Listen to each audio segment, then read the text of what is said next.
সরকারি চাকরিতে কোটার যৌক্তিক সংস্কারের এক দফা দাবি আদায়ের লক্ষ্যে পূর্বঘোষিত গণপথ যাত্রা নিয়ে বঙ্গভবন অভিমুখে এগিয়ে যাচ্ছেন আন্দোলনকারী শিক্ষার্থীরা। তাদের এই কর্মসূচি ঘিরে রাজধানীর 0 পয়েন্টে ব্যারিকেড দিয়ে রেখেছেন পুলিশ সদস্যরা। ব্যারিকেডের কারণে সামনে এগোতে না পেরে সেখানে সড়কে বসে পড়েছেন তারা।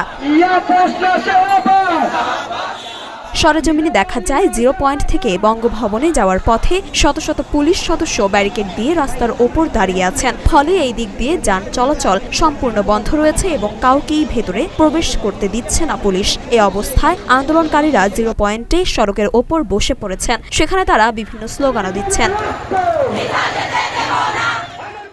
এর আগে দুপুর 12টায় ঢাকা বিশ্ববিদ্যালয়ের কেন্দ্রীয় লাইব্রেরির সামনে থেকে বৈষম্য বিরোধী ছাত্র আন্দোলনের ব্যানারে এ পথযাত্রা শুরু হয়। একই সঙ্গে আন্দোলনে থাকা ঢাকার সব শিক্ষা প্রতিষ্ঠানের শিক্ষার্থীরাও এই গণপথ যাত্রায় অংশ নিয়েছেন।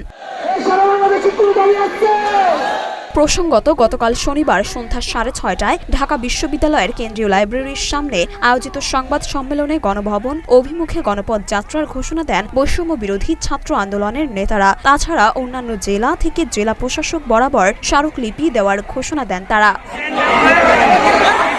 মরিয়ম মিম, ঢাকা পোস্ট।